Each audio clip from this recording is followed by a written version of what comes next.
All right. Did you press record? I did, yes. A sound test, can you guys hear us online? Yeah, I can hear you. All I can right. hear you. Oh, we can hear you guys much better than folks in the room, I think. Yeah. Oh, Maybe we should all perfect. be online.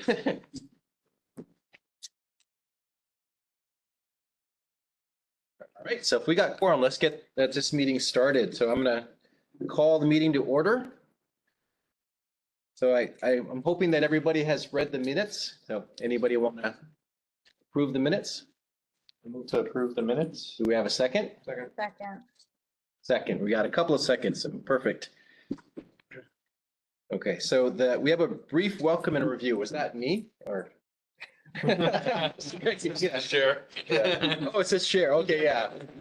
All right, so welcome. So I think today's a really important meeting because we've now been at it for almost a year. And so this report is going to be a good summary of that year. And it's going to be read by the council. I'm sure there's some folks that are going to read it and want to read certain things into it or hope other things are in there. So I think there's going to be some discussion. So I'm really hopeful that we're going to use this time. Bill's going to walk us through kind of page by page some of the highlights because we still have time to add our stuff, add our edits and make this the report that we want it to be.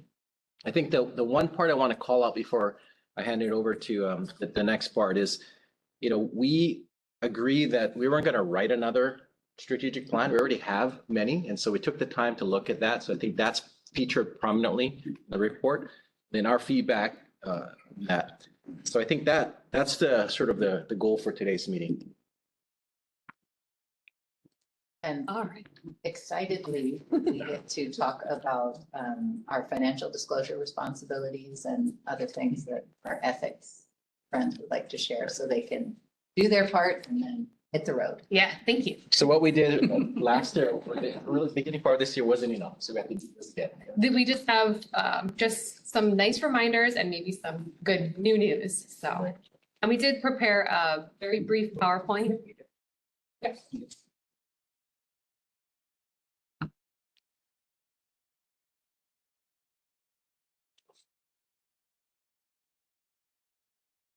And I believe that we also provided a copy of this, as well, but we'll display it. I share the screen. Oh, hey, I'm trying to join on my computer as well. Could someone let me in? Thanks. Hold on, Melly. There's some issue. Sorry. I've never seen that error message before. PowerPoint is What, Rob? unstable. Yeah, whoops. Well, if worse comes to worse, we could just, We have it here, right? That's yeah, these. No. No? No, I did bring some, just in case. Oh, yeah.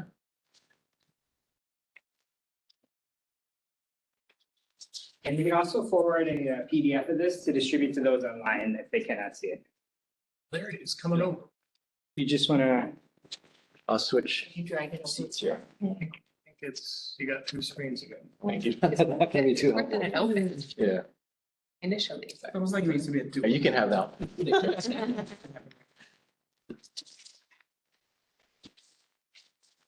just, Swear.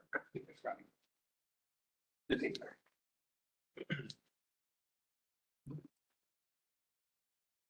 you. Maybe if you close the PowerPoint. Sure. Think of any. Think if you close the- Can't read the PowerPoint for some reason. This is Rob. So now you can say we saw the presentation. Yeah, no, we'll just go ahead without, yeah? Yeah, if that's okay. We don't want to derail you. I think each. Maybe. Hold on, just trying to get the WebEx back Oh, and the WebEx too. position. But for some reason, the PowerPoint's not displaying. Just don't worry about the PowerPoint, just pull the WebEx. Yeah, so the web. Yeah. We're getting our technical issues out at the beginning of the meeting this Yeah. time. Strategically done this. Oh, we can see that. Can you expand?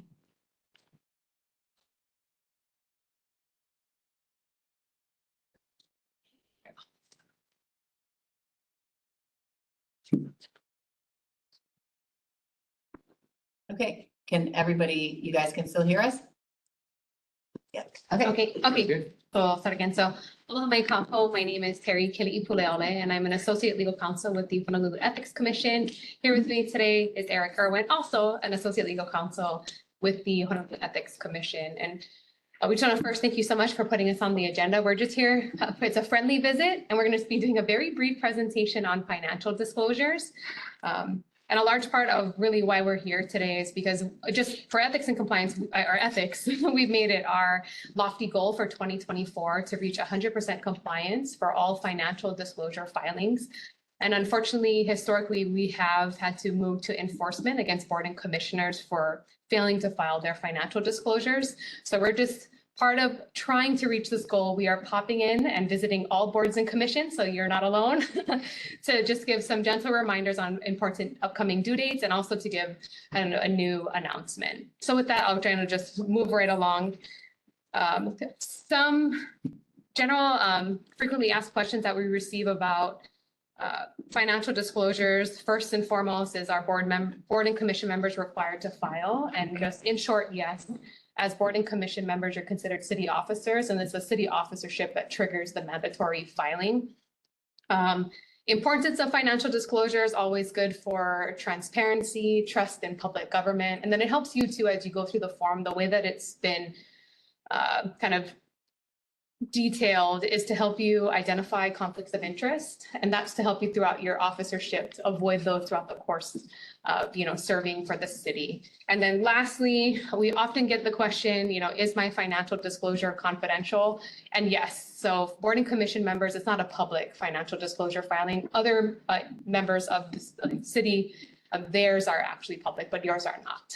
And if you have any questions, you can always reach out to us about that. So what does that mean? I didn't understand that part. Yeah, sure. So your financial disclosure submissions will be submitted to us directly, not to the city clerk, where it would be available for the general public to view. So if you go to the city clerk's website, you can actually go and access all the public filings of financial disclosure. So that's for certain high-level executives, like up through and including the mayor, that theirs just by law are supposed to be public. So those are available for the public to go in and actually go and view through page by page their financial disclosure filings. But for board and commission filings, we're the receptacle for that.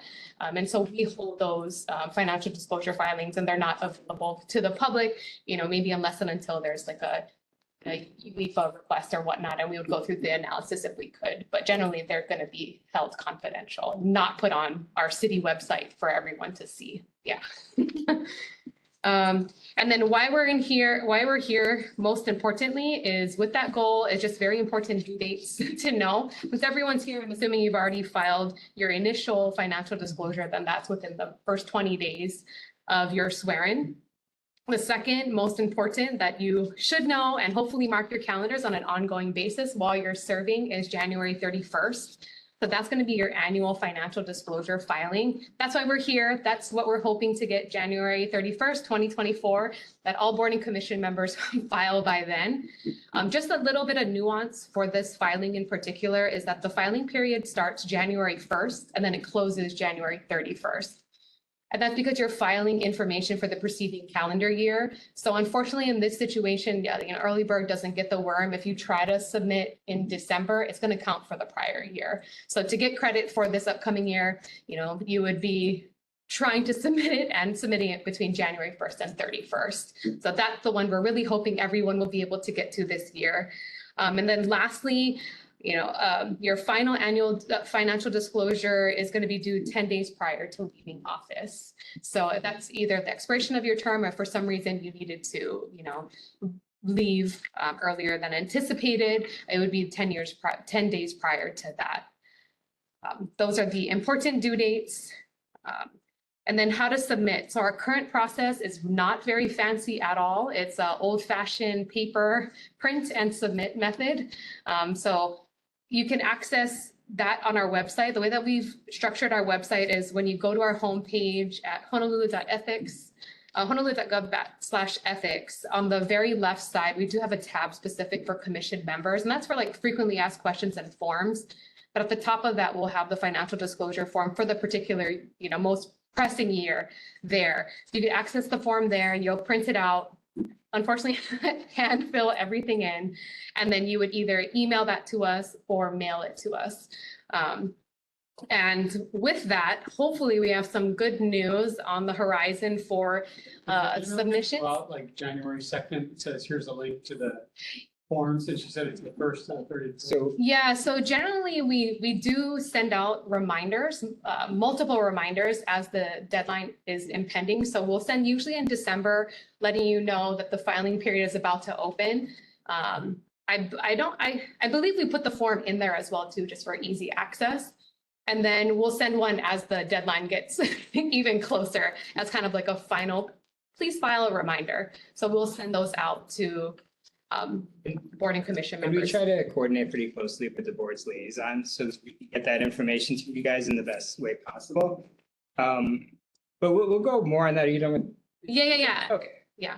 Yeah. So I mean, what Terry was referring to about a potential new system. Why we're presenting on both, what Terry just presented on is that the new system isn't 100% sure yet, 100% go. But what we're being told is that on January 1st, 2024, we're going to have an entirely electronic system. And so what that means is that the old way of doing things, meaning like printing off that form, emailing, won't even be an option anymore. So if you're used to that way, I'm sorry, but you won't be able to do that. Should the new system go forward, and honestly, it's 90% sure this is going to go. It will be accessed through hnl.info, and that's a pre-existing site. You can actually get updates on city news. You can register for some city events on there. They're just putting this function inside there. So if you guys do want to get a head start on that, because it does look likely, you can go in, create an account, get your user password so that when the day comes, you can just log in and do it. And I played around with it. It's very similar to TurboTax. You go through, it won't let you go to the next screen unless everything's filled out. Pretty simple. But once that goes, it'll just come straight to the Ethics Commission and we'll do our thing with that. But that looks likely, but like I said, hnl.info, get a head start, make an account, and there's other things you can do through that as well. The next the next picture, I guess. I don't want to spend too much time. This is just the penalty phase. And honestly, Terry referred to kind of the issues we've had. In the past, I think 2 years, we've had 100% compliance with city employees and officers. Where we've had our problem area are the boards and commissions. And so when you fail to file, we hate going against any board and commissioner because we recognize that it's a volunteer position. And this is not something we want to be punishing people for. However, there are times where we have to move at some point. And so the penalties for that, we'll send out a notice of violation, which is equivalent to a complaint almost for our ethics commission. If you don't reply in 10 days, it's a $100 fine. If it's your second time doing it, it's $200. That's not that bad, but when you go to 30 days, the fines can climb to $5,000. And so we want to avoid that. And there's also a criminal penalty in there. We've never, ever enforced that. We've never sought to enforce it. I have trouble seeing an instance where we would do that, but we present on it because it is an option there. And this is where I want to kind of put a plug in for the Ethics Commission and kind of the services we offer. With this new process going in, nothing's going to autofill. Your information won't be saved. You won't have your TMK number readily available. So what I want you guys all to remember is that the Ethics Commission in this instance and in many other instances, we're a resource. And so if you contact us and say, hey, I can't readily find this information, we'll pull your old disclosure and we'll send it to you. So you have all your information, use it for the new financial disclosure, and the next year it'll autofill in there. So that's one resource we offer, but one of the other plugs I want to do is not related to financial disclosures. It's the fact that we do provide free advice. So it's requests for advice. You guys call us, you guys email us to this contact information here. And you guys give us all the information you can about the situation, whether it's a conflict, whether it's any other thing that you guys encounter here. And if you give us a time frame you need it by, we'll get you a response and an answer as soon as we can. We've had people contact us 2 hours before a board meeting, say, hey, this is a conflict. I have 2 hours, and we get them that answer so that you don't. So it's free, it's confidential, and it's a great resource. So that's all we have. Terry, do you want to add anything? Yeah, just one last little note with regard to the potentially new system, which like Eric said, it's probably a 90% chance. DIT currently owns it. And it does exist. They're just making sure that they work out all the kinks first. So it is very much anticipated January 1st. But as we receive any information or confirmation that it's going to go through, we'll forward that information to you. So whether that's going to be handouts, a step-by-step kind of guide on how to access and how to input your information, we'll be sure to disseminate that to you folks, that you're prepared to use the system. And even with that, if you have questions or difficulties, no hesitation to reach out to us or even your liaison. The board liaison's great. Board liaison, yeah, for assistance with that filing, because that's mostly the big reason we're here is that January 31st. And we're hoping we understand with new system, there could be some issues, but hopefully it runs relatively smooth. And if you encounter, especially things out of the ordinary, please let us know so that we can inform DIT and for us to know as well if you're encountering any issues with the system. But yeah, that's about it. That's it. So, Any questions? I have a question. yeah. You mentioned that the final report is due 10 days prior to the term ending. Yeah, That's last day of assuming- office. Yeah, so that's assuming that they're not reappointed. Yes. So we have one that will be terming out, hoping reappointed Yeah. with his, willingness. And so I just want to make sure he's not going to do a January 30th and then have to do another February 1st, because then it'll be 10 days and then have to do another one. And so That should be, it's being held on. Yeah, so long as we see that the pendants of the appointment, that'll help us with knowing that there's gonna be that continuous flow of service, yeah. Too many moving pieces, we should just defer. Defer financial disclosure. Differential January 1st, okay? Yeah. Take action. Mr. Trump, meeting before the end of the year? Or we having another one in December? Probably one more. We'll talk about that. Okay. I have a question. What do you use the information for? Like, once you get it, and do you look at it? I mean, what? We do, yeah. What are you So looking for? Like, we do what you- initial screenings to look at, make sure it's filled out appropriately. Sometimes there's glaring issues that you can readily identify on. Conflicts from. Yeah, I see. and not always could we, based on our position, but then it may become ripe for a potential investigation later on down the line if there is some sort of complaint placed against you that would be related to. So it is held in perpetuity for us to be able to look at for those purposes. But we do our initial intake and screening, and if there is something there, we would reach out and say, hey, Yeah, we don't go kind of- after, we don't try to.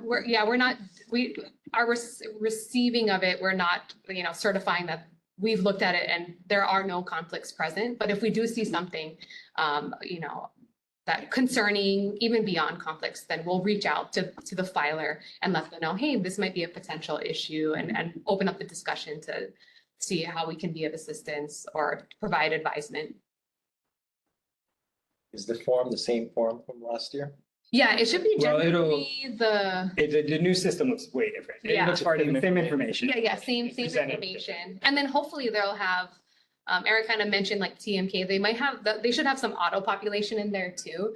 So that you can, type some preliminary information in and it'll be able to Next year, auto it'll fill. start from what we did last. Yeah. So you'll be able to save, and that's what we can do on the employee side actually, is because we already have access to like an electronic system. We can continue on from a prior filing. Unfortunately, board and commissioners didn't have that option because we're still kind of stuck in this paper filing system. But the So, new yeah. system also apply to employees as well. Yeah. They'll- Some employees will navigate over to.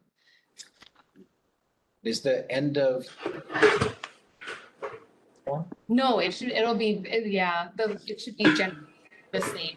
You'll be checking the box, getting the date, like, we'll be able to see. I think when you drop down, it gives you the option to select which form you're filing. Yeah, but the Yeah. information will be the same, yeah. But you guys score such a nice logo. And I was wondering about that too. I have. Can we get one of those? Oh, yeah. I don't Okay to wear? And that was commissioned with I believe it was the print shop. It was right before Yeah, we no, both so came nice. on. Print shop downstairs. Yeah. They have, they We do- went through a rebranding right before Eric and I came on staff. Does OER have a logo like that? They do? You have swag? That's not the one. But yeah, the print shop has been an amazing resource with their Sure. their graphics and yeah. Yeah. Thank you. Yeah, no, Yeah, thank you guys. Thank you so much. Seeing you guys, guys. Yeah. Thank you. Yeah. Yeah, next time we'll be back for Olu, just kidding. I'll go. Do one of my early classes. So the Yeah. takeaway is if everybody files their financial disclosure by January 31st, you don't have to come back next year. That's my takeaway. Well, yeah, so you don't want to see us next year. Oh, I guess hopefully don't this like will, you. yeah, hopefully this will be deemed effective and we won't, Well, when they come take your Olin away. yeah. You know? Yeah, well, thank you so much. Take care. Bye. Have a good night. Okay, next agenda item is our draft economic revitalization report. So Bill, you have a PowerPoint that may or may not. What are the odds of getting the PowerPoint up? If we can see it on your screen.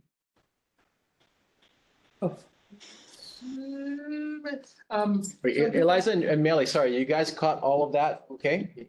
I think we're gonna get a PDF out to you guys with the links and information. I caught it all. Thank you. Just to clarify a couple of, if I can start up, Olin, is that okay? Just to clarify a couple of things at the beginning, it's hard to look at everyone at once when you're on the screen.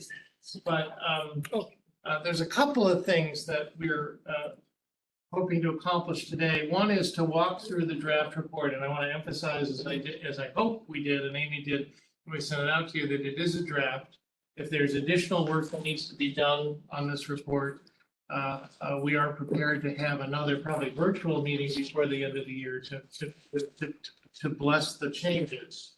And then, in addition to that, hoping to have a discussion about the commission's work for 2024, and in particular, how the commission might choose to deploy the financial resources available through OER to the commission. So with that, hoping that we get the PowerPoint up, there's a PowerPoint that was posted, some of you have, that was posted on the website. We messed around with it today, of course. But let me just kind of walk you through what this, to be initially, so I think the first point is, and Olin has made this point before, is that there was a desire to not create a long door-stopping report for the city council, which they're never going to read. Rather, it was important to simply have a short report that would summarize the commission's work this year and what it all added up to. So a lot of it is pretty pro forma. If you see have the report in front of you, everyone has the report in the back of the draft, yes. Here's the draft. Right, so there's an introductory background report, which is pretty straightforward. And then there's a discussion of the commission's work for year one. A lot of that is simply walking through what you did at each meeting. Now, I wasn't here for every meeting. Oh, we're getting closer. There we go. We can, Patrick. Yes. Can we roll forward? Is that doable? It's like it might be. You'll recall that in January, you had your initial meeting. In February, you talked about a variety of things, including the fact that you wanted to defer the question of the rules until it was clearer what the commission was going to do. In April, you reviewed a lot of the different documents about good jobs, a lot of different documents about economic development. What's the next slide? Yes, and a couple of important things about these meetings in February and April were, number one, the commission did commit itself to those goals of community equity and good jobs, which OER is committed to. And secondly, the commission reviewed a lot of the different documents, including the SEDS, the Comprehensive Economic Development Strategy, and came to the conclusion that it was unnecessary to do a 5-year strategic plan as the city council had originally anticipated doing. Rather, it was more important for the commission to focus on a certain small set of priority areas where the commission could make a difference. In July, you'll recall, that was my first meeting with you. In July, you were asked to come to the table with a variety of ideas of what the commission could focus on. Those ideas fell into four buckets: innovative incubator, small business support, Wi-Fi or broadband, and good jobs or workforce development.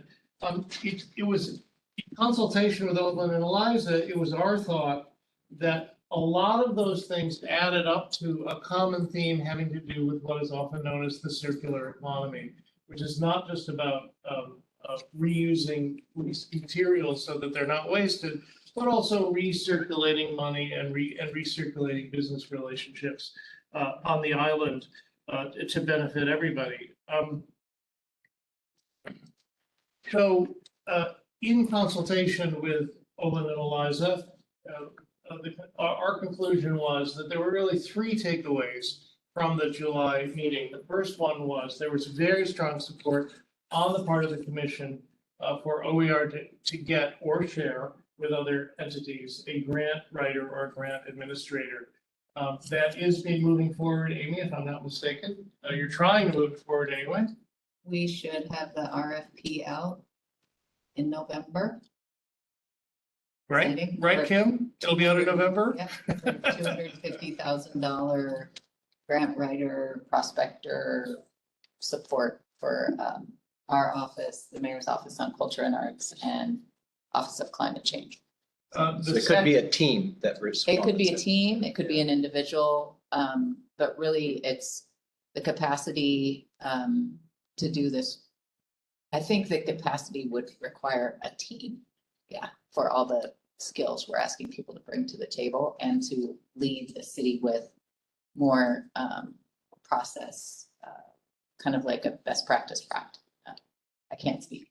Best practices process for how we do this better to bring additional sources of revenue, not just to OER, MOCA, and CCSR, but to the city. Yeah, so kind of like a pilot for doing better in that area. Can I ask a question on it? Yep. Would that also include, as we also talked about that idea about getting special designation, which would then qualify us for other funding? So is that position would also champion the So that's necessary? a somewhat other subject, but I think what you're talking about is we had discussed, like, there's the comprehensive economic development strategy for Oahu. And that strategy was vetted by over 1,000 different participants on this island to be moved forward and sent along with the overall state of Hawaii SEDS to the Economic Development Administration of the federal government. They approved that strategy to allow us to request dollars from them only within the context of that strategy. Melly was one who asked, like, well, what's the point? Does anybody follow it? I haven't heard about it. And so, exactly. So that's where we want to derive our work. We're already aligned with it. We participated in the development of it, as did at least one commission member, Keone Lee.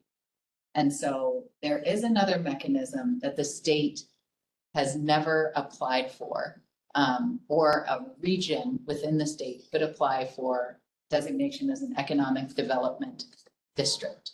Which again is a federal designation. It is a federal designation. So as we speak, Said. yeah, the State Office of Planning is just about ready to share with all the counties their application to the federal government to become an economic development district across the whole state. We would be one of maybe two states. I guess Rhode Island is now applying as a state. Other places are regional, like a city with maybe the suburbs or something like that. What it allows us to do is to compete for basically 80% more funding opportunities than than are available to us today with only having an approved SEDS. So we thought there may be some lobbying that's needed with the state legislature or some advocacy. But what I learned yesterday, yes, from Mary Alice, who's the head of the State Office of Planning, is that they have the funding from the Economic Development Administration to support 4 staff currently to develop this plan. It's longer term funding for bigger picture items. Their request that they're trying to get in the governor's budget, which is not yet complete, is to get those 4 positions general funded. So at this point in time, your advocacy or support is kind of like on hold until they tell us what needs to be done. But in terms of demonstrating it's important to the mayor, I think we, with your support, can do that to get his signature. Additionally, maybe lift that up in our report in some way if we want to the city council, or when we share the report with them in a committee hearing. But ultimately, that economic development district will have a representative from the mayor and the chair of the City and County Economic Development Commission. So that would be Oh, Olin, as it now. Oh, yeah, by the way. So, oh, by the way, Olin, you'll be on that. let's bring it down. Yeah, that's great. That's good to hear. Sorry, that took. The bottom line, it appears to be, it'll probably go forward. You may be asked to weigh in to persuade the mayor, but it sounds like he doesn't need a whole lot of persuading. And that this will probably move forward in any event. But with Olin on that entity's board, there will be, I mean, this commission will have representation on the Economic Development District, so there will be a link in the connection. But in any event, as Amy said, there was widespread support at the July meeting for a grant writer and grant administrator, and that is moving forward as much as possible. The second item that emerged from the July meeting was really this whole idea of how to move, what OER and what the commission can do to move forward the circular economy or the regenerative economy, which are kind of two related but somewhat different things. And this item probably has fewer specifics associated with it at this point than the other items, although I think there is some, when we get to discussing next year, I think there's some relevance, particularly if the commissioners begin to look at, do you want to deploy the resources available to you to do additional research, which I think was the idea. But I think Amy can probably describe what OER is doing with UHERO now to begin to set up what this effort with the circular economy might look like. Okay. Well, so I'm channeling some people smarter than me, but I think using the word circular economy, being that it's sort of like jargon, is not a positive for us. And I think the related movement here is Aina Aloha Economic Futures, or a more Aloha Aina driven economic strategy, right? That whether you, however you understand that, there is more movement and momentum in that area post our July meeting, because I think Greg's question was, I don't remember this. This doesn't connect with my recollection of July.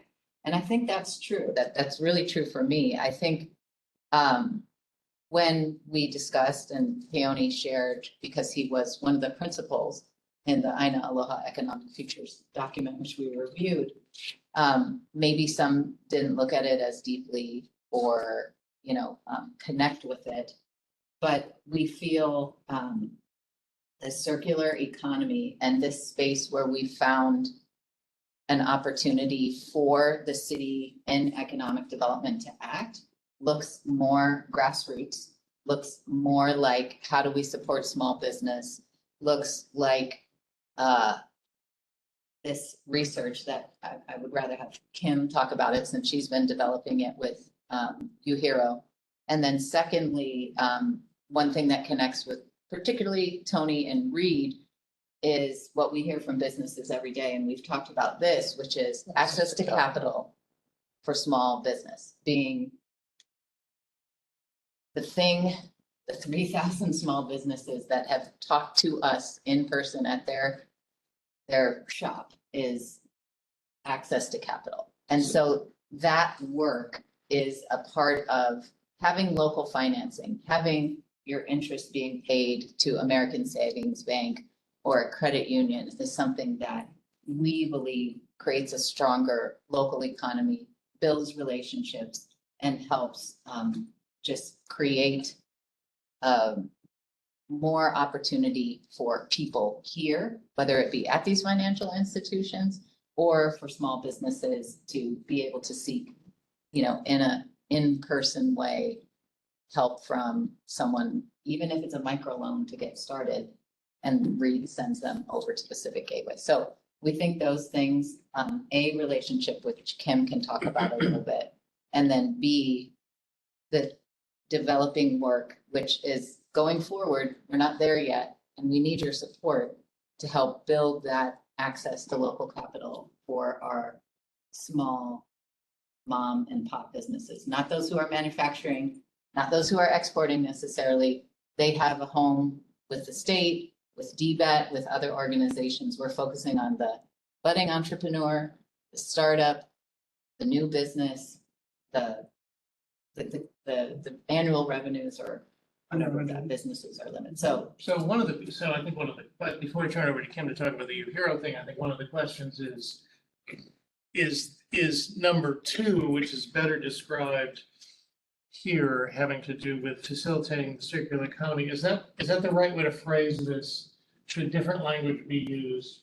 Should it be focused more on exactly what Amy said, which is more grassroots, more entrepreneur driven, and more local, I think, than perhaps the whole idea of the circular economy implies. But Kim was going to talk. Can you tell us about? Well, I think some of that's nomenclature too, right? Like, what does circular economy mean? And to me, it's the recirculation of the dollar. Right. And if we can frame it that way, that we all like, if that's what we agree to, that's the circular part of it, right? And so it's one of those language, things. but the relationship is the other part, which I think is more deeply rooted in our place. Yeah. On this island in Hawaii generally. And so the work that we're trying to explore there. So we were fortunate through a cohort that we participated with in the Lego cities to have an opportunity for a $15,000 grant that's basically seed funding. They want to see you start something. They know that that first infusion of money is always the hardest, but then what are you going to do with it? And so through what we saw through COVID, through what we saw, with our staff going out and actually talking to businesses in their shops and in their stores, it's that connectedness that we really feel is important, and that relatedness. And if I have a relationship with Amy, I'm going to think about her when I need to go buy something instead of I'm just going to go to Amazon, right? And so it really started out with how connected are our businesses to technical resource providers? That's where it started. How many of them are banked? How many of them know the importance of having an accountant? How many of them understand who to go to get a business plan, right? And these marketing and social media and all these things are just so important. They just don't have time to do. And so it started there. And we were talking with UHero because they have amazing researchers. It's in theory a lot easier to do a memorandum of agreement with them and get these things done, but it's also something that's of interest to them, so we felt that there was a good synergy there.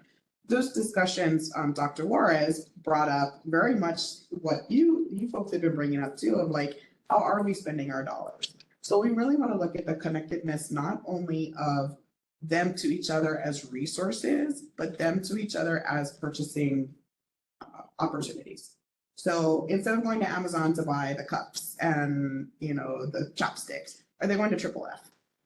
So Triple F might be buying from the mainland, but there's local jobs being created from that. And so how many of those dollars are actually being kept here instead of being sent off to Amazon, and who knows who's sourcing them and if they're even following our rules, right? Around disposable foodware ordinances and whatnot. And then the GET doesn't even come back to us, most of it goes to the state. And so he's built that into this as well. So the cards that I handed out, we are doing a survey with them. We're targeting 1,000 business responses that we want. It's not a short survey. It's really kind of getting businesses to think about their connectedness, how they spend their money, how they think about their business to some extent, and who they're connected to. So there is a little bit of incentive in there, and this is why it's nice to be able to go with UHero and the university to be able to do this, is there is a little bit of a lottery in there. So couple $500 gift cards that they'll be giving out once people complete these. So we Gift cards to like Amazon? we kind of like, Triple F, yeah. we're like, no, it needs to be local businesses there, you know. It's so funny. I said exactly the same thing. So if you can help us get the word out, we're looking to close it out and have those 1,000 by November 9th. We're already about 25% of the way there, believe it or not. So we're really excited about that. It does a little bit of a lift for businesses, but like I said, it's really for us to understand. But this is just the first step, is really, I think, what I want to get across to you, right? It was $15,000. We're not going to answer everything with this $15,000, but it was the first step to say, that's interesting and not what we thought of. What do we want to look at next? What do we want to drive into next? What are we seeing here that we don't like the direction this is going, or what are we seeing that we want to nudge a little bit more? So my elevator speech. So I think a question for the commission, and I want to speak to the whole commission, and I'll speak up so you can all hear me, is the way all this is depicted in the draft report okay? Or is there more nuance here, as Amy and Kim have suggested, that somehow needs to be depicted or relayed in the report, even if it's only a couple of paragraphs? And I know Greg had a lot of comments about the circular economy generally, and the need to connect it to action in particular were your comments. But I'm curious what anybody thinks, both online and in the room, about this language. Does this language need to be, is it okay? Does it need to be changed? Does it need to be tweaked so that these nuances we're talking about actually are revealed, or what? Just curious what anybody thinks. You want to summarize your? Yeah, I thought about it a lot, actually. It really got me thinking, this concept of circular economy. So let me just summarize the comments that I had shared with Bill and Amy. I guess being a fiction-oriented person, I don't like an idea as a concept. I'd like to see something happen. So it could be something that moves you towards that end. But when I read this idea, it wasn't really an idea to me because there's nothing to take action on. What are the measurable, what do you measure? If you do this idea, how are you going to measure it? It's really just the beginning of thinking about an idea. I mean, and so my bias is towards action. So I realize that that's not necessarily what government is. So I might be a fish out of water, but that was my overall reaction. You know, like OER could adopt certain programs that move you towards that, you know, goal. For example, you know, changing the mindset of Hawaii so they just eat what's available here. That's part of the problem with food, is that you want to eat stuff on the mainland. Well, maybe people should just eat what's here, but then you have to have programs to teach them how to do that, recipes and mindsets, right? So it may not be what you exactly want, you know? And then the idea may not be understood. It could be a big audacious idea in a way. You could say, well, we're going to be self-sufficient and all these things. We do a lot of those things already: food security, self-sufficiency, sustainability. That's all goes towards circular, I believe. But when you say circular economy, it doesn't grab me. It's like saying our idea is to create a free market. You know, like, okay, it's like a concept that it doesn't really inspire me. The end goal would be terrific. I understand that, but I don't know what the action plan is. And so I think that another thought that came to me is, you know, we talk a lot about double bottom line, triple bottom line. I think that's something similar to circular economy that people understand. I think that I'm kind of, over time, have decided that you can't just do good for good's sake to make the masses move. We used to have this thing called B corporations. I don't know if you know what that is. That's really outliers. Those are people that want to do good even if they lose money. So that's not most people. And I've realized that if you want to change the masses, you got to make C corporations do good. Then you've got something. And then how do you do that? Well, it has to be profitable. You can't just say, like in the draft, it said, we're going to care for each other and all this stuff.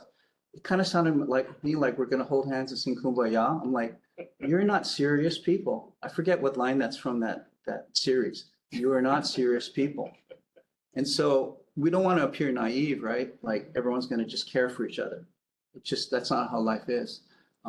When I was coaching kids at Punahou, we created this program called Leave and Earth the Future back in the early 2000s, I guess. And the idea was we wanted to get restaurants to move towards sustainability. The way we did it was we made it profitable for them to do that. I chose restaurants based on that guide. Oh, you saw that. Yeah. So the kids did a great job. They went around and recruited all the restaurants, or tried to recruit them. And our biggest win was Kakauko Kitchen. They went off of Styrofoam. Why they did it is we promised to give them more business if they agreed to the rules of the organization. There were 3 basic requirements: no styrofoam, recycle, I forget. Wanted to make it reachable. And so that was great. And, but the point I'm making there is that we can't make things happen here in the business world unless it's in their economic interest. That's just the way it is. It needs to be a carrot, not just a stick. Yeah. You can't just say, oh, you got to care for each other, so you got to hire Olin even though it's more expensive. No, it's not going to happen. Like, you got to buy Hawaii. I don't think that works, because all things equal, I'll buy Hawaii. But things But- have to be equal to do that. Exactly. So, I mean, it has to at least be equal, hopefully better from Hawaii, more better, right? Not less better. And so I think that, in entrepreneurship, Olin, this, we think in terms of small steps lead to big change. You have to have the vision to see that something small started now could become a movement.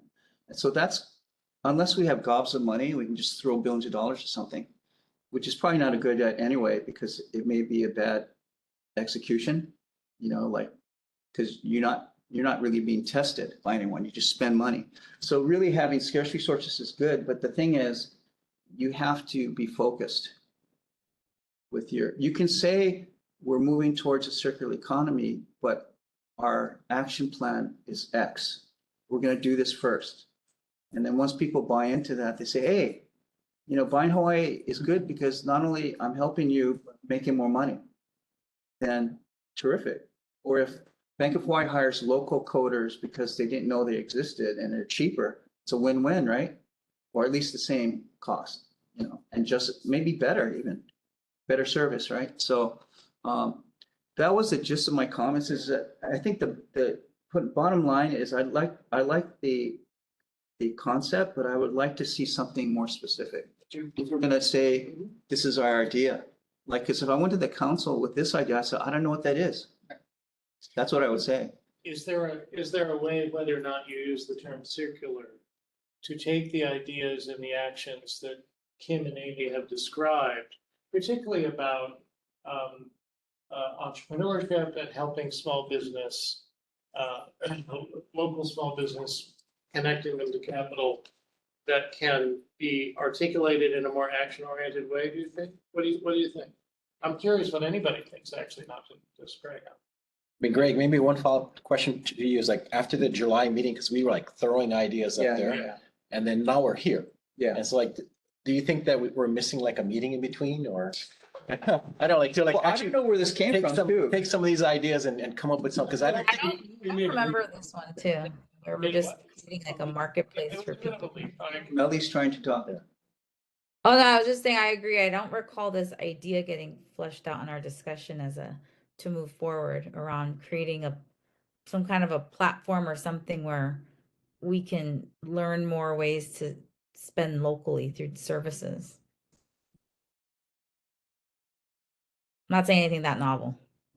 Go ahead. Part of that was more of city dollars, like analyzing, I think there was a discussion around this, from Chair. How is the city spending its dollars, in procurement, and are we sending them offshores, with all due respect to them? That was Specific And thing. supply chain.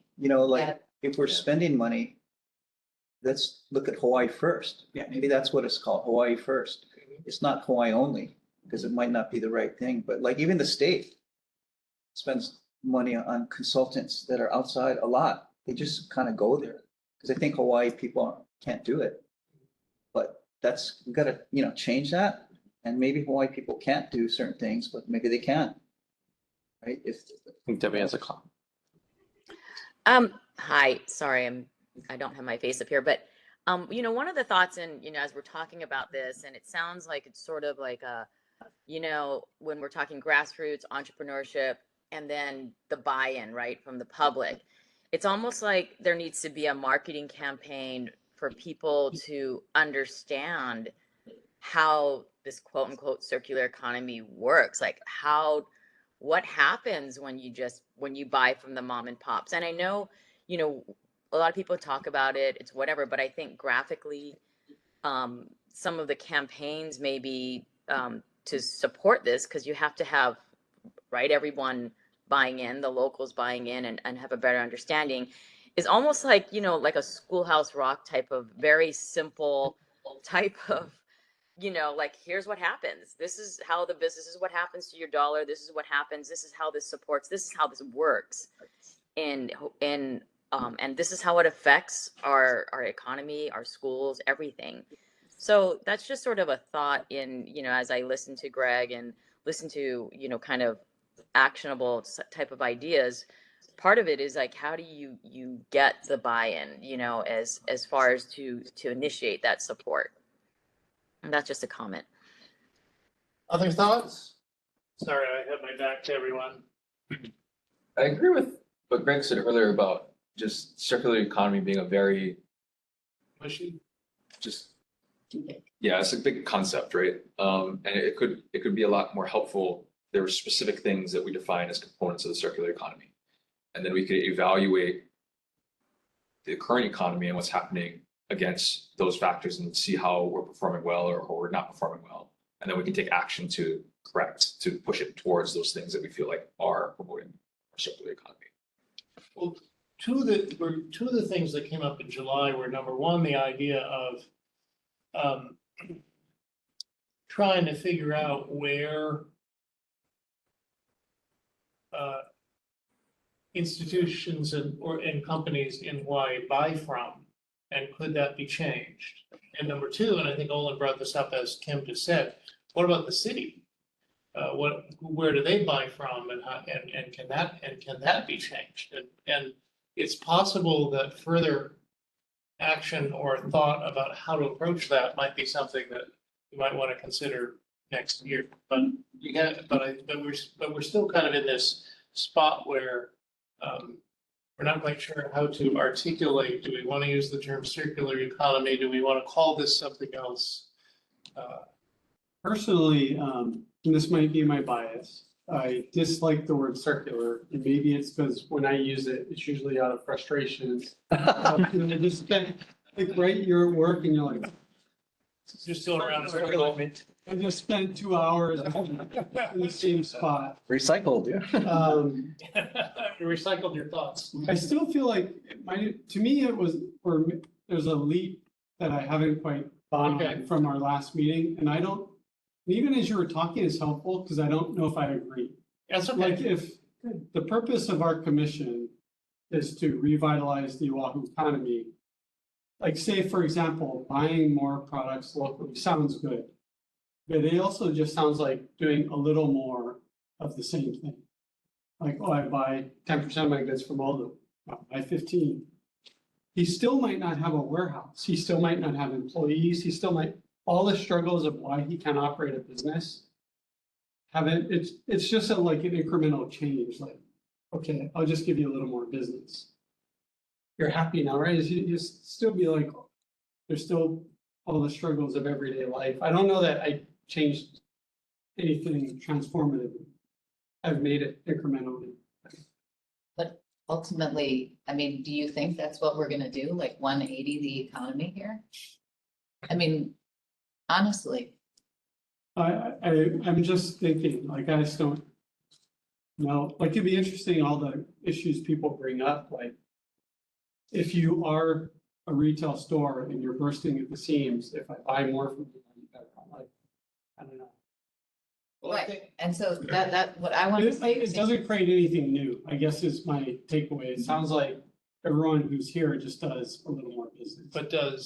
but but would the emphasis on entrepreneurship, access to capital, would that be a more transformational change that would be more useful frame? What the kind of thing Amy It was could. Or even when I'm reflecting on some of the ideas like about broadband or Wi-Fi, that changes to me. for everybody. I don't understand that side, but it changes the landscape where it's like, well, it's not just I bought an extra soda at the store. Like, oh, I think the council asked us for big audacious ideas, and this might be in a sense too big because we can't even understand it. But I'll give you an example. Something that came to my mind as you guys are talking is I was listening to the hearings when we were sitting there, and they're talking about farming, and I think they even asked us questions about farming, and I told the council it's not going to work here until it's more profitable. So can we make farming more profitable? We're not going to really have traction till people can make over 100,000 by being a farmer. It's just not happening. People are just dying, you know? Is there something legal or program wise or something to give it a big boost, right? Even subsidize them. I mean, that's what federal government does to certain farming industries, right? So I don't know. I'm not proposing that necessarily, but I'm just saying that would be big and audacious. Like we're going to come up with some big subsidy program to make farm. We're going to announce it, and then we're going to get people leaving downtown and making farms, right? I mean, getting high quality people to start changing careers. I mean, then you got something, right? So I'm just saying that that will move us to a circular economy because we're going to make more food that we eat. I assume that's a component of it. I don't know. That's part of our work. Seemed like Reed Yeah. had a thought. Well, when I read this, when you sent it out, my initial thought was this, I mean, selfishly and biased, like Tony, like from our banking background, this solves a little bit of a problem that I think I see in my career where there's the haves and have-nots when you talk about small business, right? And even on a banking level, if you have, you get money. If you have not, then you don't, right? And there's a gap there. And I think if the city can figure out how we can fill that gap, and maybe it's like what Deb was saying, there's an education component that you're missing, where if I'm a true small business, I don't have the relationships built, right? Because I'm brand new, I don't know anybody, so I don't know who to buy for, so I buy my stuff from Costco, right? Maybe there needs to Because be. that's the most obvious thing. Right. Maybe the city can be that facilitator, like it says in here, to connect you with resources internally within the state to get you, to where you need to be to maybe help the economy at some point, right? Buy local or to keep the dollars in Hawaii. But I think there's an education component that could be factored in here, which would still help achieve the goal and maybe narrow down the focus a little bit where you can say there's achievable goals at the end, right? If we help create X amount more small businesses in the state that are profitable, that are getting capital locally, that are being able to contribute back into the economy in some way that's measurable, right? And maybe some of that stuff comes from the Hero survey where we wait until you get results from that. You see what truly the small businesses are hampered with, and then we try to solve those problems through some sort of education type of program or connectivity type of program where you get the resources and relationships you need. I feel like that goes into the next one about the incubator and accelerator. Yeah. Right. I believe Deb has a. Let's hang with this one. We have a couple hands raised here online. I think, Eliza, you had yours up first. Yeah, Eliza Oh, was sorry. had You have to expand the thought. It's hard to see everything virtually. Sorry, guys. So Okay. I was just gonna say, one of the things too that's really difficult for companies that want to contract with the city is the contract procurement process. And so, I think to Deb's point about education, if we can find a way to help companies establish that past performance requirement and figure out how to be eligible for these contracts with the city or the state, that would help too. And maybe, and also to Amy's point, I agree. I don't know exactly where the circular word came from, but I do think that it's maybe not the best word. So I do like your idea, Amy, about alternatives. But yeah, I think this is a good start. I think education and awareness is great, and I think that is what the city is there to do. So that's just my 2 cents. And, yeah, Yeah, I just, from a practical standpoint, and I hear, with, people just buy more from small business, but you have to, the reality of things is even the buying power of the distributors. Like we run into constantly, even our distributors run out of product that we need on a daily basis, a weekly basis. And then, so we have accounts with all the distributors because if someone doesn't have it, we know we can source it to another person. And the reality is, we want to go directly, you can't go directly to the farmer. They might not be able to support you. Like you need your product every day and you need to count on that.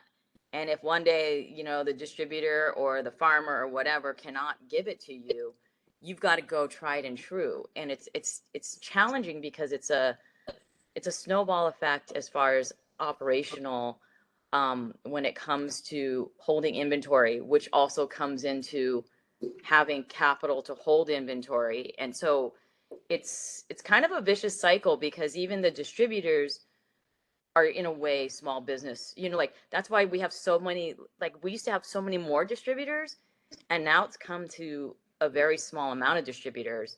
And of course you have Costco and Sam's Club. So they're, it's almost like those bigger people might be the ones to support the smaller farmers, to have them have all so that the small business owners can go to these vendors and they pick it up instead of it's impossible I think very difficult for small farmers to manage multiple accounts. It's better for them to go to a distributor or go to someone. So it's as much as you want to kind of support, the big box people are here. I'm seeing it here in California right now. Inventory is low. And it was interesting because I think it's the online presence. The fact is, it's more profitable than holding inventory in every store than keep it in a warehouse and send it out to people. So, I mean, I just think this is just the reality, while we want to talk about all of these things to, help, entrepreneurship and all of stuff. The reality is we live on an island. Everything is being shipped in. Not only are we competing with, the big boxers, we're competing with online purchasing, and in a big way. How many people do you know, I mean, that are just buying things on Prime because it's free shipping? I mean, it's just, while we want to talk about this and it's great, but the reality is that's the reality. Everybody's trying to save a dime when they can. And so I just think that's something that while we talk about these things, we have to look at the reality and the challenges, and that even the distributors have a hard time sometimes. If a ship goes down, if there's a storm, there's no cups, coming in. So I think it's just on to this online piece, Debbie, when you're done. Oh yeah, I'm done. You go, because So I can appreciate Greg's point about something actionable. I mean, I think if we were to really think about this as some kind of a project that is doable, that can be contained, would be, I mean, there has been a great program that I think the YWCA was running similar to this, but for federal contracts, right? So how do we get more of our local businesses on these federal contract lists so that they can take advantage of these contracts that previously no one even really knew about? So there might be an opportunity to replicate something like that on the state and the city level, because we are OER, that could do the same thing. And to Eliza's point, that a lot of these smaller businesses don't even know about these opportunities or how to get cleared to be able to do all the check, to be able to be taken into consideration, even be like HEC compliant and all that fun stuff. So, I mean, there might be something there that is very doable, to Greg's point, where we do something like this that's focused on, Honolulu City, on Oahu, and we can do a program that can open doors for more opportunity. And this isn't just buying a soda here versus buying a soda there. This is buying like thousands of units of X, Y, or Z that's going to be available for lunch at the Capitol. I mean, these are really large contracts that can really move the needle for some of these smaller businesses. And that might be an opportunity that is doable. Yeah. Well, it sounds like there's a pretty much of a consensus that characterizing this effort as a circular economy is probably not the right idea. That certainly seems to be, I'm gonna say that certainly seems to be the consensus around the virtual table. the difficulty is defining what this point really is about. I'm curious to go back to Amy. When you think about this conversation, this discussion, and, you know, city procurement and that kind of thing, is there a path to combine the ideas that you and Tim have been talking about connecting local businesses to each other and then connecting them to buyers such as the city? Is there some path or action there that could be considered? Yeah, if that's what the commission wants to do. I want to say too that, you know, my meditation this morning included this Latin phrase, acta non verba, which that means actions over words, right? Yeah. And I think that's what you're getting to. Like, this is a report. Did you know that before she You said learned it? that, you learned that, It must be meant to be. you learned that in law school, right? Right, so acta non verba, meaning, you know, your deeds in terms of what you're doing speaks louder to, Right. for someone else to understand your priorities than anything we write on a piece of paper. But again, this is a report to the city council on this first year of work, and they will want to understand, what is it? And I feel that, So we put circular economy and they'll never understand. and it. they'll never Right. understand anything. We're done with that word. Right. I think, But so I We're just done with want that to word. say too, like, everything you're saying, it's hard just to sit here and hear it because there's something we're doing in that, and there's something we're doing in that, and there's a program we're doing there, and there's something there. But that's not the point for you, for me to like, just let you know what we're doing and then, oh, okay, well, I we don't guess want I to got have a it. concept and say, oh, we're already doing that. Here's the things we're doing, you know? Right. It doesn't seem like something new. Right, and so I think in this space, that there, in terms of if there's 3 actions or 3 takeaways for the city council, because we're still a new organization, we still have to go before them to say, please support us, please fund positions in this work. So what is it that is compelling here? 100%, the grant writer thing, they've been asking us for that. They wanted to do more. No one else in the city is ready to do this. We're ready to do it. We want to do it. It's important for our work. And yet it also leaves open, like, what are you gonna apply for? Like, and so you could be a part of guiding that too, as we get information from our contractor. Being a facilitator, I don't feel Right. that there's gonna be something that they can grab onto. And so there's the business incubators and accelerators. That is a huge opportunity for us also in terms of investment from the city in that area. So it doesn't have to be 3 things, but to me, the other thing that was in there was, how do we support small businesses? So I think it's a matter of articulating it because there's something there. And as you were all talking, and kind of what came to me from that was, it's almost like we want to be the Yenta of small businesses. So what I'm saying is, I gotta do our branding Yeah. activity So- tomorrow. what I mean by that is we're going to introduce people to each other and make it more efficient to know who to.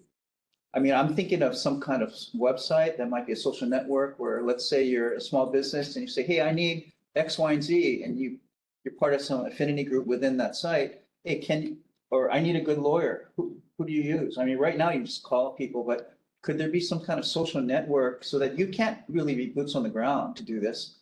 So hopefully you can use technology to matchmake.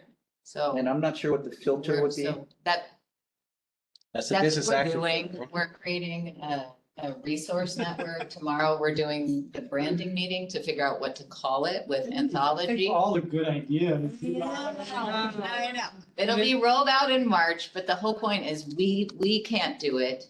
But there has been evidence by the city giving 173 million in small business relief during the pandemic, another 10 million recently, that these businesses were A, unbanked, B, put their receipts in to get their $10, $20, $30,000 in shoeboxes. We need to do more to connect them with, how do you have a strong, thriving business? So they ask us for access to capital, how do we keep and hire staff? And the supply chain continues to be a problem. Is it possible to articulate in some way that part of the goal, that a goal here is to connect small local businesses to each other, to business services they need, and to prospective buyers of their goods and services? Is that a way to articulate what we're talking about? I think to think about too, this research that we're doing with UHERO, what will it tell us is the value of that connection? How concrete does this report back need to be? Because I feel like part of it is we're starting down a path and we have this vision, but we're not far enough down it. So We need more time. you want concrete examples, I feel like we're difference of opinion and we're gonna need some time to. Pretty soon we're gonna have to move on to what do you want to do next year, and I think that's. Well, maybe the action items, we're going to explore this. And the idea though is to create more connections within our business community so that they do business with each other and not with mainland companies. I mean, that's right. And I see it as not as OER doing it, but creating a platform and then people find each other. It's more of a peer-to-peer system. I don't know if that exists right now. If there's anything like that, we can sign up and then you can kind of. There's been multiple entities that have tried to create it and none of them have worked. Well, it hasn't worked. Challenge There's a new accepted. sheriff in town. But why haven't those other ones worked? Yeah. It's a chicken and egg situation. You need the people on the platform and you need the services, you need people responding. So they even tried to do this from an agriculture standpoint, right? To connect growers with producers, right? Right. Very simple concept. We have people growing stuff. We have people wanting to produce stuff. Why don't we marry the two so more people can source locally, right? And make that easier. Very simple idea. So that's already been launched. It's already up and running. And this is just one of the more recent examples. It's a chicken and egg. So if I've got stuff that I'm growing and I put it on the platform and then nobody responds to me, there's very less likelihood I'm going to keep putting my stuff on the platform when I'm not getting any bites. Right. And then on the other side, if I need some turmeric for something I'm working on and I go on the platform and I can't find anything to buy, then I'm less likely to go back there. So it's just like, if we're going to try to do something like that, there's a massive amount of marketing needed and giving people a reason to come back. And I mean, humans are very simple, right? It's human nature. You only do things for a few reasons. It makes you look smarter, makes you look cooler, it's efficient, right? There's very few reasons why we do anything. And if you look at the example of Yelp, Yelp works because there are people getting incentivized to write reviews. I go on Yelp to find out if something's open, how close it is, or maybe check out the menu. But I'm not the person writing reviews, right? Most people aren't. So it's like, how do we create that synergy of chicken and egg so that both are firing at the same time so that creates some stickiness around something like this, or we'll build something and it won't work. Very similarly to how multiple things have been in the past that haven't worked. And I don't mean to be Debbie Downer. I just have been involved with a couple of them and I've learned the hard way. It's a strategy. What do you start with? Like Amazon wasn't what it was when it started. And so you pick one thing and you do it really well. You have focus. And if it works, then maybe you can add a sector at a time, right? I mean, so you're right. I mean, you don't want to just be the end all for everything and then no one's there. It's crickets, right? But I don't know if there is a sector we could pick that we could do good work around, but. I do think, especially locally, we do a very poor job with PR and marketing, just in our business community. And kind of like if you don't tell anyone about it, it's like it never happened. And so even if we had some success, unless we budget dollars to blast out that messaging, it'll just wane.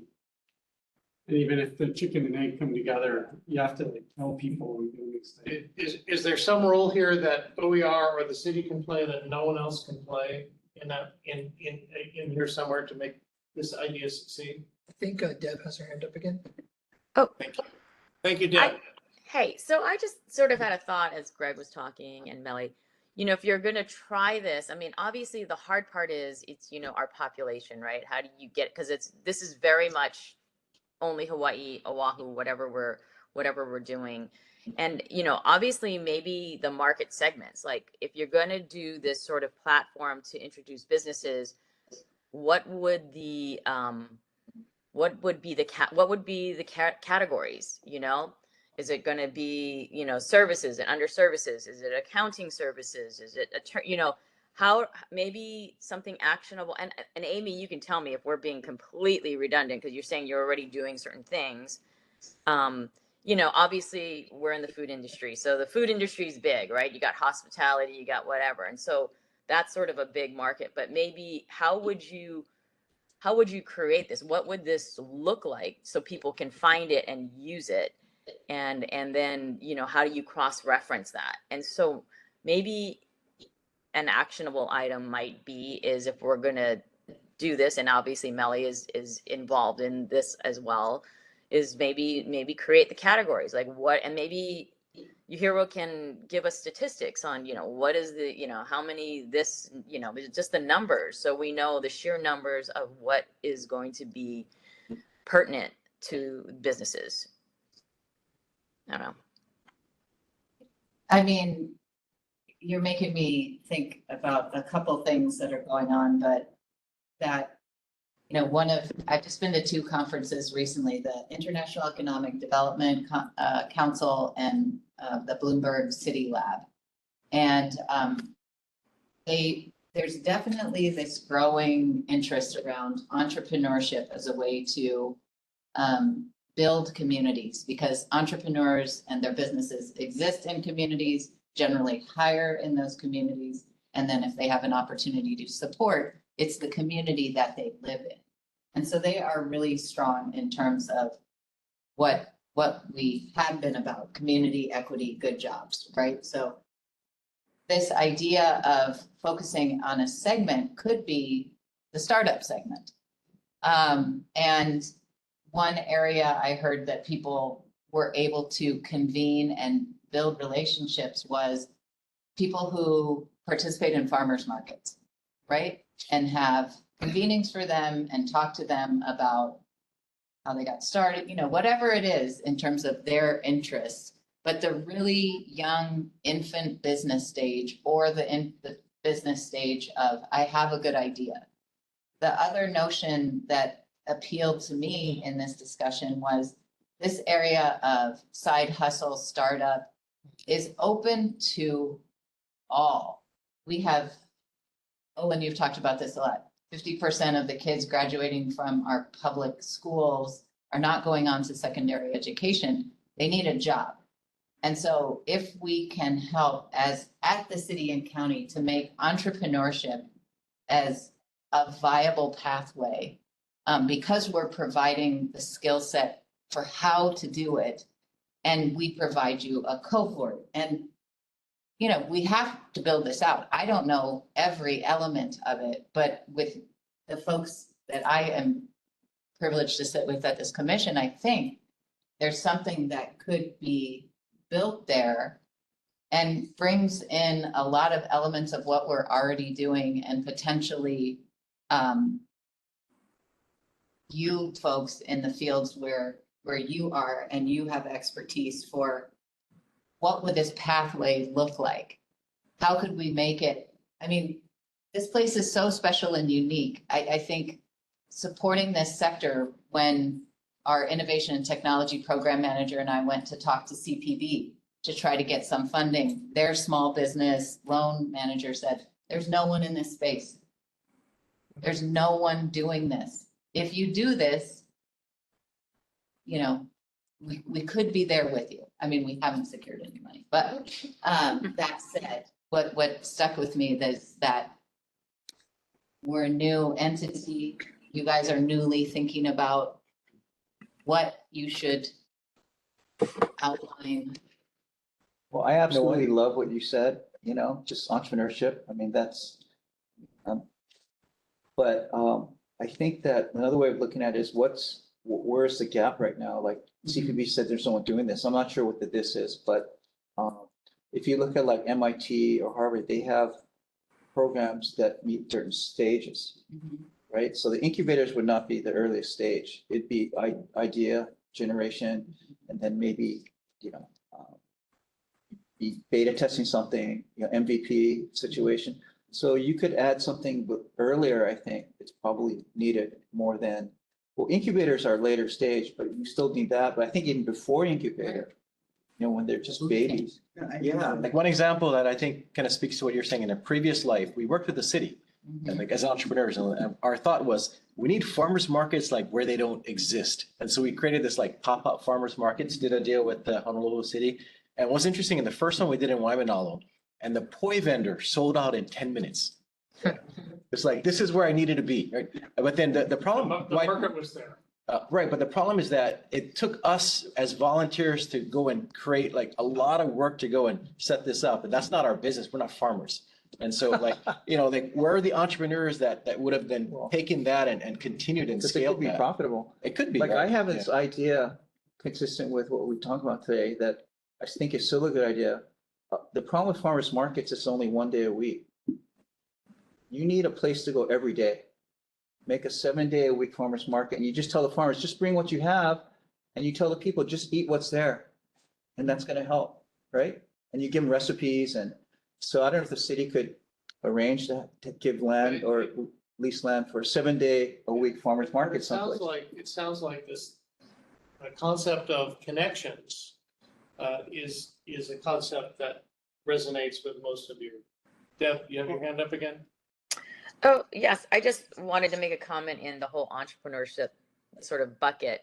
One of the bigger things, other than just the ideas, it's not even just having a CPA, it's actual financial planning, which is a lot different than what a lot of CPAs do. The CPAs just tell you what you owe at the end of the year. And then when you talk to entrepreneurs, you're like, wait, but all my profits went back to my business. Oh yeah, by the way, yeah, you got to owe on those profits that you just, you just put back into your business, but you got to pay personally on your taxes. So I think, which we've learned, the hard way, like that's what we learned. It's like, so I think part of the biggest component is putting in a financial planner in the way that the entrepreneurs can be successful. Like, how do you structure your business? How do you, what is the S corp?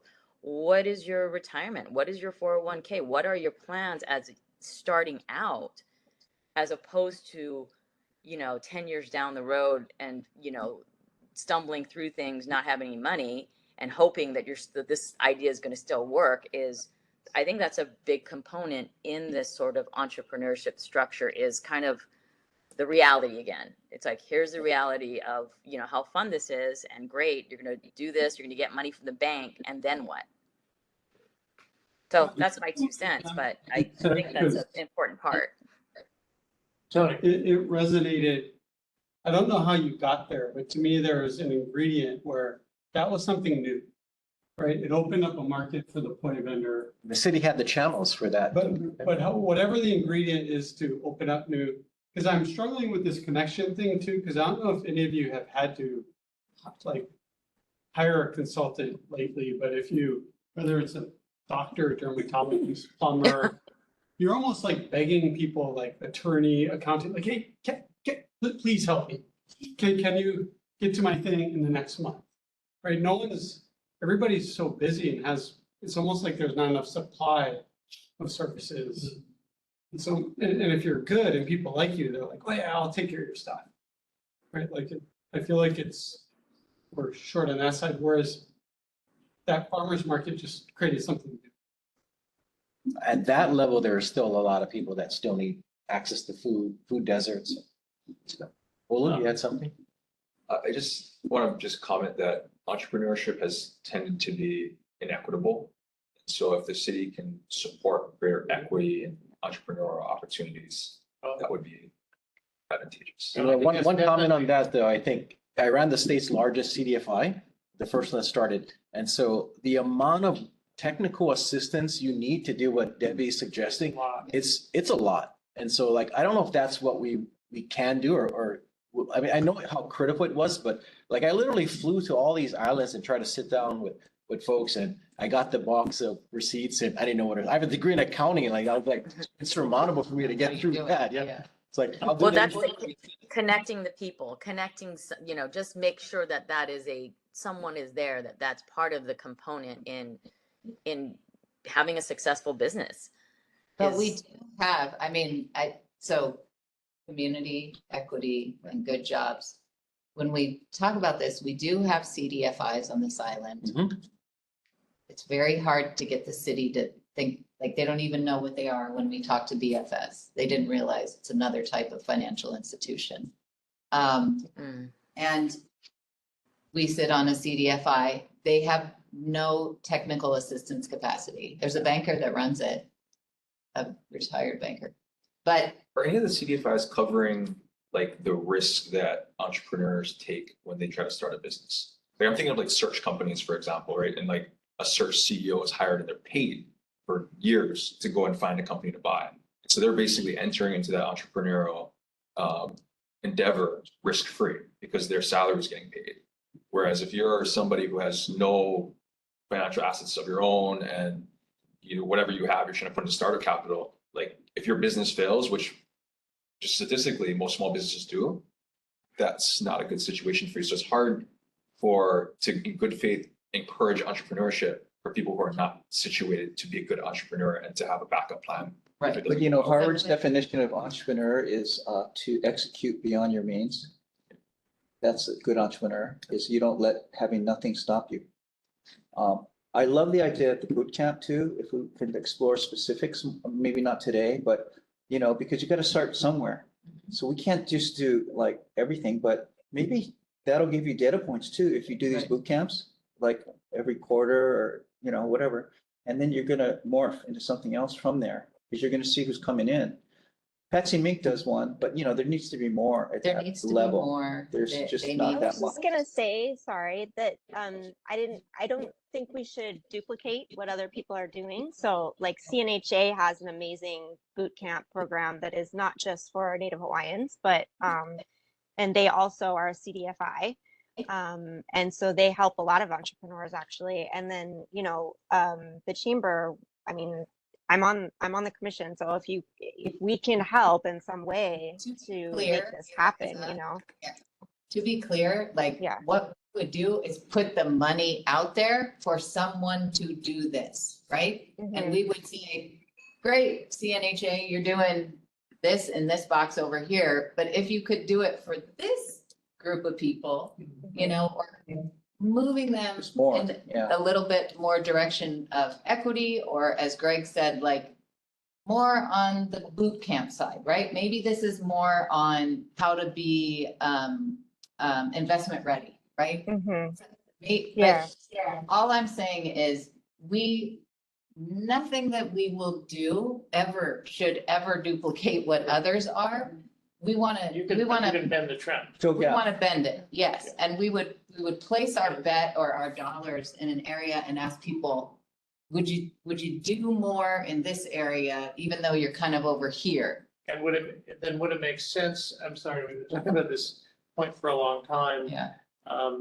Would it make sense to say that the commission wants to focus on or is committed to the whole idea of, I'll go back to the word connection, but making sure that local small businesses, startups, entrepreneurs, and doesn't have to be in a tech or any fancy business, any glitzy business, need to be connected to all these things in an equitable way, and that OER can take that on in a variety of ways. I'm not sure that's what we've said, What do you think we said? because connection, we moved on from connections. Okay, We're talking about funding boot camps. So that's different. And what I love about entrepreneurship is its meritocracy. It doesn't matter what color you are, what gender. That's why I love it as a concept, because anyone can become successful if they have a good idea, and I think that fits within your goals, well, especially if you can. Used widely shared. I don't know how many people understand entrepreneurship, frankly. A lot of people say it. Do they really understand it? I think some person sitting in India making an app, you don't really give a shit what color they are. You just like the app. That's what I'm saying. It's a meritocracy. There could be racism within that somehow, but It's one way to overcome these gaps, I think. And I think when we're putting city funding to, Ola's point, if we're gonna have that underlying requirement of that equity component in our lifetime anyway, in our work It has to be here. done differently too. And so we don't know what all the elements of that are to build it in a way that breaks down some of those long-standing barriers for folks to believe that they could be an entrepreneur, but that's why the boot camp is a part of, you have to build the opportunity to participate in the meritocracy. Can we call it something other than boot camp? I went to boot camp and that was not fun. We'll come up with another Yeah. to do that. Is for the city, for OAR, for the commission to ensure that there is equitable access to these kinds of things? I do think the relationship thing is key, though. I mean, and it can be part of the boot camp. Yeah. Sorry. But it does seem like the report, like maybe point two is the work next year. Like, I love that Well, action. that's- Yeah. So, And we may need another meeting to work this out, considering the fact that it's already 6:05. So Greg said something around entrepreneurship in point two. Yeah. but I think, like, we have this long tradition of, I know, aloha entrepreneurship. Like, so, we lead the country. We don't want billboards. We want to make sure everybody has healthcare. We want laws so that the lights and the sound don't pollute and affect the animals. You can't get sued for saying sorry. Like, we have all these other things that we pack into our laws that go beyond just entrepreneurship that I think is important. The values. And the values. Okay. That'll definitely. So I wonder if we start like regionally, if it's easier, like as we talk about these concepts, like when you say, oh, you didn't take your farmer's market everywhere, you just said, let me go Waimanao. We went to Waimanao, And yeah. it worked, and then You have to once you prove the concept and build the muscle, then maybe you could do it other places. I don't know whatever happened, but that might be, this is like boiling the ocean when we start with. But that could be the boot Pick a camp. spot, don't pick a neighborhood where you could move the dial. Like, I would love to see the city have like extra points for Hawaii entrepreneurs that apply to RFPs. Like if you're competing, then, just because you're based here, then maybe there's an extra little bump you get. Right. So- One of the funds I heard about for people of color funds was if you complete these 40 hours of technical assistance training with us, you get 1% off your loan from us in the end. Can I tag onto that? Right. Sure. Because it bothered me a little earlier when we crossed off circular economy, because I think that there's concepts within that larger concept that are valuable if we dive into them.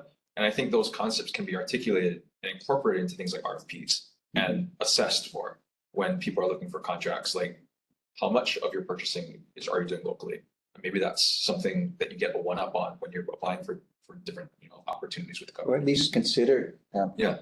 Like the state's venture funds, they, ERS funded some venture funds and they're not required to invest here because they don't want to make bad investments, but they're required to look at deals here. And that's a step forward. So, we can't force people to do it. It has to make business sense. I mean, I come back to that too. We're not giving handouts. Yeah, we got some They have to earn funding from business. that fund, but they looked, but then it made economic sense. So, Right. Yeah. They didn't just give you a handout. correct. So The They'll third be take. plowing on you. We No. also get funding from. Have to that be fund. according something for 100% of our 3 minutes, be investments right back, are yeah. in Hawaii.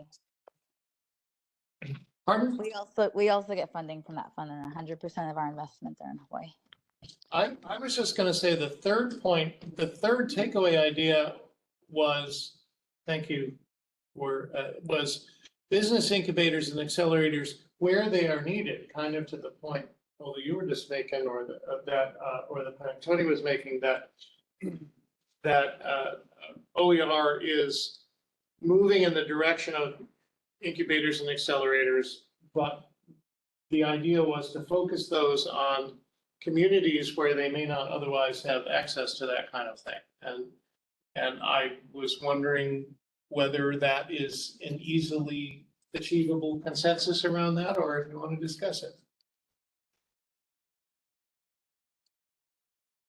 Okay to me. Or not for the other conversation. I mean, we have to flesh it out, but the concept seems fine. Yeah, okay. Specific. Well, I'm gonna vote for the west side. Sorry, I have to.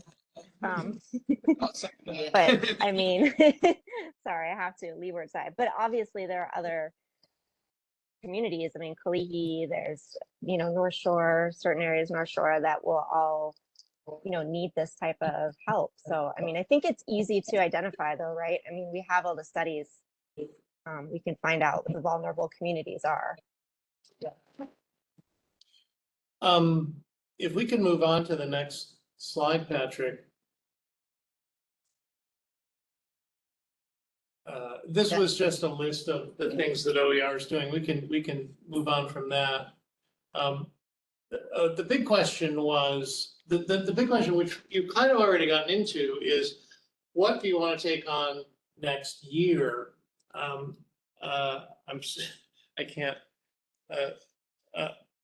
I can't step over here. You'll revisit the question of rules. That is one thought.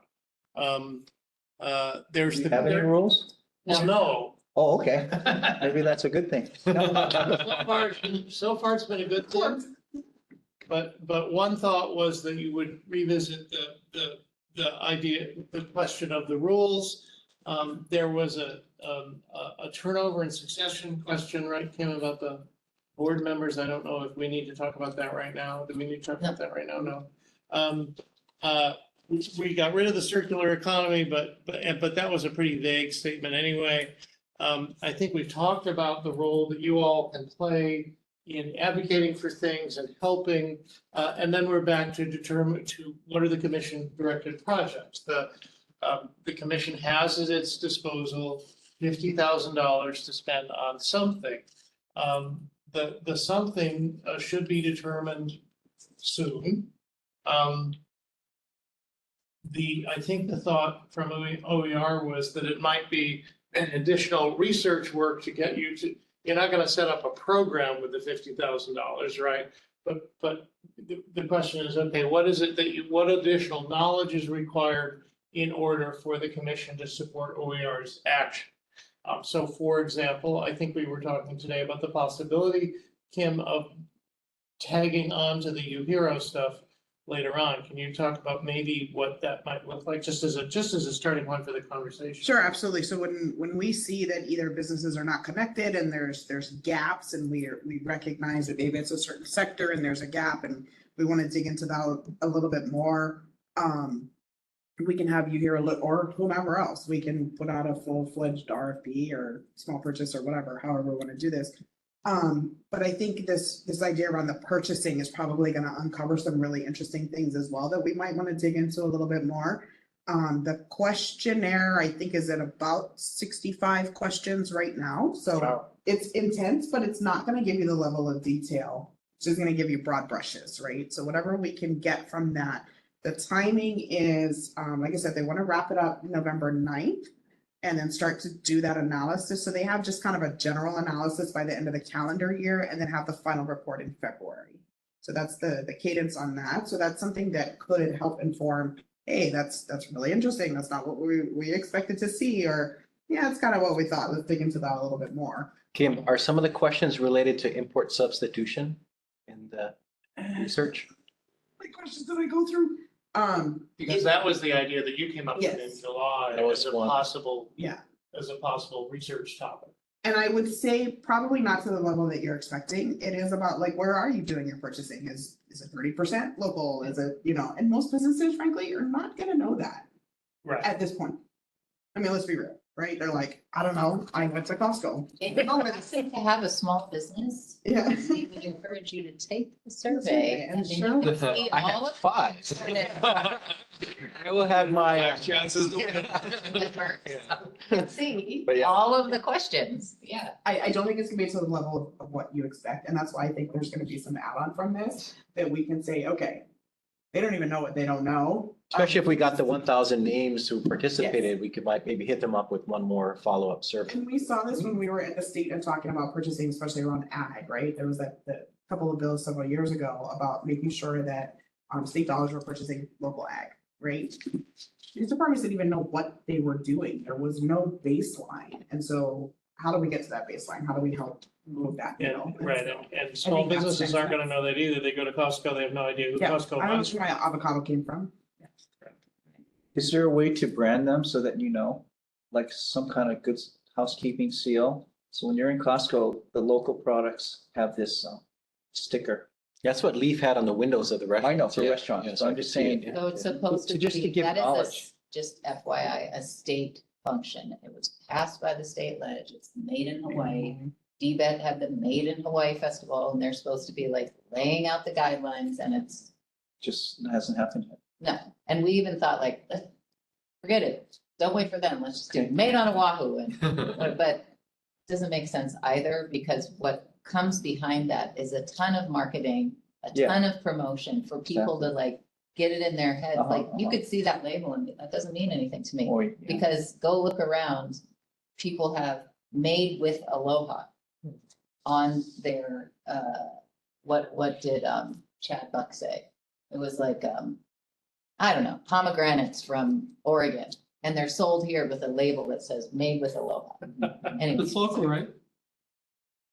Oregon is local. No, it's not. Another opportunity that Kim and I saw is on November 13th. The University of Hawaii's Office of the Vice President for Research and Innovation is putting on a advancing a circular economy in Hawaii.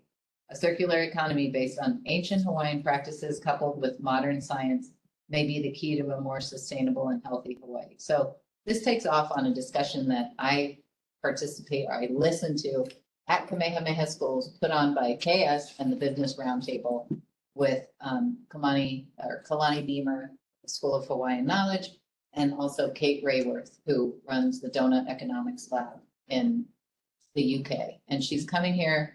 If you look online, if you want to look it up, there's a whole bunch of speakers. She's coming to this event She is here? coming on December 13th. The conference registration is $150, and we could certainly spend our OER $150 for those commission members that might want to participate in something like this, to develop our understanding of this word that we're not comfortable with, but we like some of the concepts, and to understand where it is that you could move and take action. So that's an idea that we wanted to put on the table. November 14th? It's December Can you 13th. send that to us? Yeah. I A will link? send it all. Yeah, I'd be interested in. Everyone. Yeah, me too. December 13th at the Hawaii Convention Center, Advancing a Circular Economy. On this slide, though, we're still on the slide, right? We're in this slide, yeah. Yeah. We're kind of on the last, on the bottom. Next bullet. year. and- Next year, right? Yeah. So I guess I just want to throw out there that I feel like maybe for the next year, the commission can be a little more proactive in coming up with our own agendas, and which is helpful, hopefully to OER. Because right now, up to now, we've been more responsive to things. But I think maybe in the next year, we can be more assertive. You know, And what do you think that, Greg, what do you think that looks like? we're gonna have another meeting and talk about, you want to assert. But not a meeting with each other. Yeah. Ethics, right? Well, I don't know what it looks like. I'm not trying to propose something now, but I'm just saying in general, I feel like I want to be more. Yeah. I feel I can be more helpful if I actually come up with something. Yeah. Versus just saying, well, what do you think about this? You know, I'm like, okay. What about the 50 grand? I mean, I have like three ideas in my head right now. Yeah. One that could be transformational, Do you actionable. want to hear Owen's ideas? Yeah, I don't know.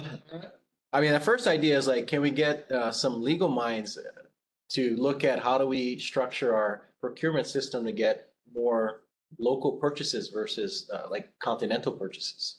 50 grand ain't gonna do that. That's why we have to like be creative, right? Yeah. I mean, you run all the law firm, sort of like helping folks that can't afford it. Oh, So business law court, yeah. yeah, we can't. Yeah. So Okay, yeah, maybe your group at the law school could. but I'm not sure you need to hire lawyers to do that. They might get some volunteers to. So beef up local procurement practices? Like maybe even if it's a target that, like, I don't know what the number is now, but You mean we need some number now. for What's the city baseline? government, Yeah, mean? what, because how big is the city? The city spends how much per year? Like it's a large number. Billions. Yeah, it's I a, mean, a lot of it's on. Yeah. staff. right, but then in terms of like contractors and stuff like that, what Well, like, percentage? if we went to somebody here and said, we want this data, we're a commissioner, would they have to give it to us? We went to the procurement office, said, we're commissioners, we're investigating this ourselves, and, They don't have, their spreadsheets. based on UIPA rules, just general public coming and asking that question, not even getting down to like you're a commissioner in a city Yeah, yeah, yeah. official. If they don't have something that's already compiled, they don't have to give it to you. So they can say, we don't have that data. I just know that. Even though they may have the raw data, but they don't. Yeah. We don't have- Because The analysis. so you'd have to be like, I want to know what you spent on this contract. Okay, now I want to know what you spent on this contract. Oh, And then, and so you know, that could what be would it labor be intensive. To require going forward that they know that. Yeah. So that you can, at least going forward, So that would print be out the probably a city council resolution at to least we can fix say it going the forward. procurement office. I want to hear the Going rest of forward. the ideas. Yeah, I mean, my second was the one We don't need to vet them. yeah. yeah. My second was more the import substitution. It's like, for us to have these opportunities to create entrepreneurs, sometimes having the opportunity is a little bit better. So if we know that 100 businesses spend X amount of money on the continent that could then prop something up here locally, there's a shot at maybe a local company pivoting into that. And so like finding those niches, and there's probably like a dozen, So you're like a Yenta, like a Yenta. like what Barry Wyman used to do. He put things together and then it happened. Right. Yeah, because like the network effect is really difficult to do. Yeah, like starting anything where you're getting to get the buyers and sellers, like it's so difficult to create that network Make effect. something happen, right? Yeah, So you- I've done a few of those and it does take time. Like you helped us with Chipin. We started with our very first transaction, we got to $100 million, but that took a lot of sort of work and. Yeah, yeah. It's those two. You had a third. Yeah, the third one is, I'm still tweaking a little bit, so I'm not gonna share it yet. Maybe I'll think about it some more, but yeah, I have some thoughts about what that third one could be. But the first two is the one that really came up is really, but when the third one is really around, the concept that we talked about in the first meeting, and the second meeting was on housing. Like a lot of folks talked about, yeah, we can't really have good jobs if people can't afford to live here. So I'm really thinking about, how do we get that better? I mean, Tokyo is one of the most affordable cities on earth to live. And for very good reason, like their city laws are different, their state laws are different, their federal laws are different. A lot of publicity What's that? about Tokyo. Oh, it's it's super different than the rest of the world. And as a result, it's extremely affordable for everyone to live there. So, Singapore too, there's no homeless. yeah, and so they're even cheaper than Singapore too. Like Singapore gets a lot of the credit, but Japan's even cheaper than Tokyo. But could I just add that, let's not get too mired down in this 50,000. To me, that's small potatoes. Let's go big. Like if we came up with some big idea that required more money, then we just go ask for it, right? Yeah, Debbie said he heard the But there'll be a mayor. way. Yeah. We have But to there- apply for a grant. There's no money floating around the city for us to be like, and we would like those. Just really, dollars just sitting let over us there. loose on the council. Well, we have a grant writer coming on soon that's gonna have Where the money would be, the money is usually not the problem. It's having a good idea. Well, Is I there a think- way to use the 50,000 to Seed it. flesh out a good idea? Yeah, and to seed it. I think is the question, And I right? think around procurement, transform Hawaii government, I've already reached out to like, we need to fix procurement. It's the bane of my existence. But they're interested. But to make it both easy as well as like giving local companies a shot. At least the reason. I'm sorry, thank you. Melly. Oh, hey everybody. Is the idea for the warehouses, is that dead in the water? I mean, might there be opportunity? And Amy, have you been to any of the Holomua collective meetings around, how we might be able to work with city council, et cetera, to build more warehouses on Oahu? And what that could look like to support businesses. So I've been to the healthy economy section of those meetings. I don't remember that being a big one, but there are multiple purchases that the city is making or has made. One of them is warehouse space that we have put our iron in the fire as one of the city agencies that would like to have responsibility for managing some warehouse space. But we have 10 years before it gets torn down and turned into affordable housing. That's the long-term city plan. But, so yes, that's not an impossible idea. We've also looked at the opportunity for food hubs in those spaces, right? Food, Aggregators. yeah, food aggregators, food marketers, people who have the transportation wherewithal, the cold storage, food safety. And we have an $8 million grant program that we're trying to see through to facilitate. But To the point of reducing the cost of ag, right? But what were you thinking for the 50,000, Melly, as related to warehouses?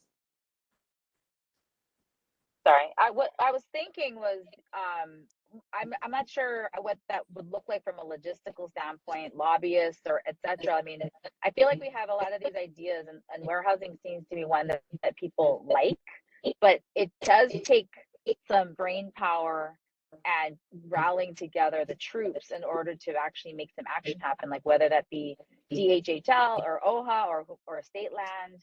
You know, where these warehouses are going to go, how do we start to create some of the early components to actually make this as part of a agenda for next year for city council for on Oahu.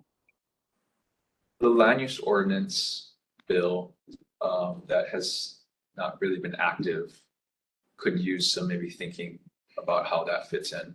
So that is under active consideration. Councilmember Kiaina has divided it up into 3 sections. So there could be a component of policy development as a part of next year's agenda to propose disruptive ordinance change to see through any of these ideas. Something significant in terms of policy change that the commission would put forward. And you'd have to talk to the council members about it too. Let me just, we only have a few minutes left. You all have lives to get on to. Amy has yet another meeting to get on to. I'm just, so there's been 3 ideas put on the table for, one was local procurement, the second one was import substitution, and the third one was to try to become proactive in the warehouse question. I'm just kind of wondering, I'd like to take your temperature as to which ones seem like they might stick or be worth talking about more, because I think we're gonna have to have another meeting. Melly has her hand up. Pardon? Oh no, that's my hand from before, sorry. Okay. All right. But I So I'm do just remember gonna- us having one more idea. Didn't we have one more idea about supporting some programming, whether that be up from a financial management standpoint to a particular locale standpoint? Wasn't that another idea? Yes, but I think not for the 50,000. Okay, got it. So is anybody really excited about any, other than the people who proposed them? Is there anybody really excited about these ideas and these are worth fleshing out to try to put into the work plan for next year and expend part of the 50,000? Can I throw in so I added in the learning opportunity of this conference. Yeah. And the other thing we could do would be to bring an expert to one of the meetings. I don't know.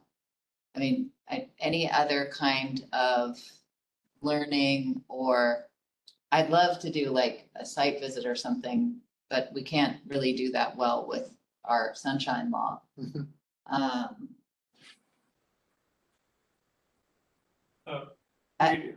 But maybe there's was it you, Olu, that said something about our land use ordinances? This is huge. I mean, it hasn't been up for city council consideration for a long time, and our office has spent time and energy on the ag section so far because we have But not the no, land use part. it is The land use of ag, land use. of but ag. not to the warehousing, yeah. Yeah, Oh, but Or not small to the business warehouse. incubation. Yeah. or- Yeah, we've had no There bandwidth, there no are people. tons of implications in the land use ordinance. Yeah. That for economy and business. In every section of it.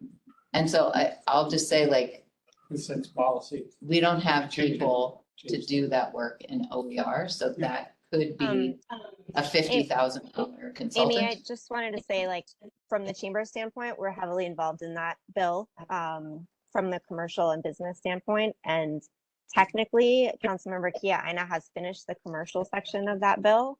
But she is willing to come back in January and talk through more changes to it. So we should definitely think about it. I don't know that we need to pour money into it necessarily. I'm not sure that that's the best use of money, but I don't know, we could. But So it we- is still going. Yeah, so we work closely only with Ulupono. Our team has been involved in 4 Saturday work group sessions for community-based recommendations for ag. And I'm glad someone is focused on the other parts. Is Esther's goal to pass it by February? I think the cutoff was like February from when it was originally introduced. Eliza, I don't remember, but I think Yeah. she wanted to do more around ag in December. That's Yeah, when- so she's gonna have, her plan is to have another meeting in December for the bill, and then that will restart it, so she can have 3 hearings, essentially, the 3 hearing process starts again, because she knows it needs to have more dialogue. And if we get involved with anything related to policy, does that mean we all have to register as lobbyists? We don't, okay, Because you're appointed. Your city official. right. Well, it's 6:30.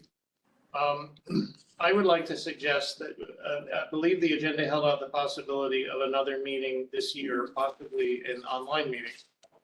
I would like to suggest that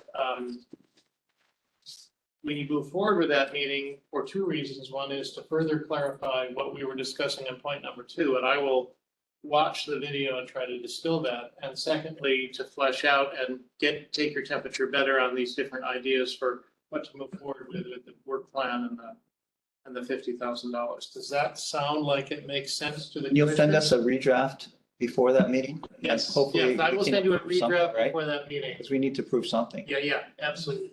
Yeah, you need to prove, yes. But I Yes. like Olin's idea about the procurement, Yeah. you were asking.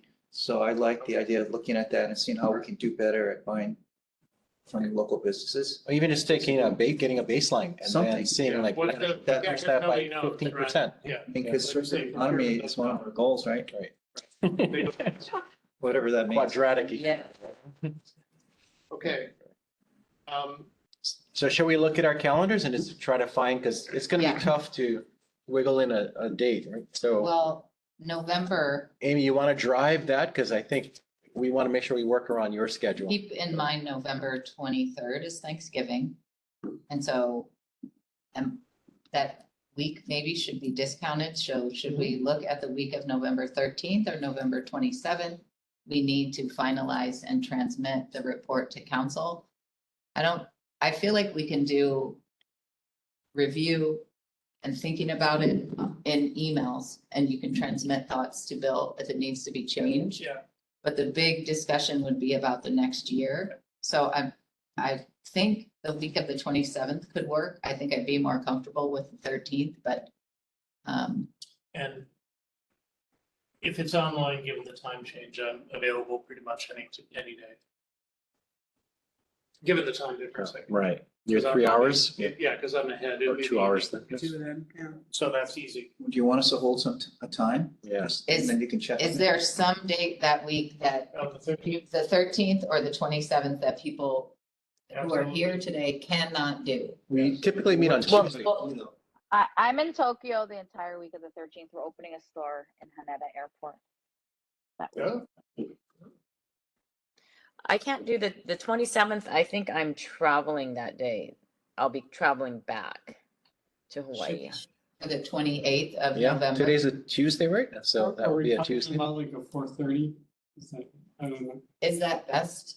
Like, this is where we ended up, but we could Not do a necessarily. 10 AM meeting if you, Do we need more time than the 2 hours? Well, the focus is gonna be on that one document. And going forward. And what are you going gonna do? forward. And going, Is Well, that- Bill's gonna just nail it this time, right? yeah. It'll be This real time I'll fast. nail it. I'm sorry? I got it totally nailed this time, right?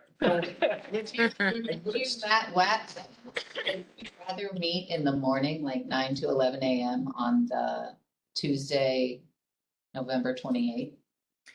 Sorry, I have a standing meeting at 10 on every Tuesday, 10 to 11, so. Either 11 to 1? And You can't do Tuesday morning. I think honey. I'm okay with 4:30. That works for everybody. Stick with 4:30. yeah, I'm okay with that too. Sure, but I could also Yeah. do 11 to 1 if you guys want to do a working lunch. Right, I can do, yeah. I will make myself available. So, sounds like later in the afternoon, it's. 12 to 2 with a lunch. That'll work. I can still grab my kid. Yeah. 12 to 2, Eliza Yep. shaking her head. Melly? 28th. Yeah. 12 to 2 on the 28th. Someone's going to send out a Zoom We link. get food. Yeah, I mean, we've got a sunshine list, right? So I like the 28th just for getting the agenda and all the documents ready to go. Yeah, To go okay. because we'll have to post that the week before. Yeah, so put a hold in your calendar right now, 12 to 2, Tuesday, November 28th. We will send out a calendar invite and we will do it online. No, we'll do it in person. What are we doing? Online. If we go online here with food. Noon to 2. Is it possible to do 11 to 1? But if not, I'll try to figure it out. Yes, I was just thinking Deb's meeting goes till 11, but I could, well, if it's online, yeah, I could, or I could. we'll be do away. both. We'll do both, in person and online, so you Yeah. can participate either way. Okay. Okay, 11 to 1? Oh, 11 to 1. Okay, I'll change that. I'll be Okay. here. Yes, that? yes. Okay. Yeah. Everybody's Yeah, saying that's yes. fine. All right, Okay, Is that great. tentative? Oh, yeah, I think we harvest kalo. If you guys want, I can bring some poi. Local, right? So. That's good. Okay, okay, that's the plan. thank you. Well, Thank then you, you're- everybody. You're next. All right, so next on the agenda is adjournment. So I will adjourn. the meeting. You have a second, somebody second the motion. Second. All right. All right, thanks, everybody. Great seeing Thank everybody. you. Somebody brought sushi, so thank you, whoever brought that. And nobody. Nobody ate it. Don't toast Oh. these. You worked really hard. Does anyone Take want, home sushi. yeah, please take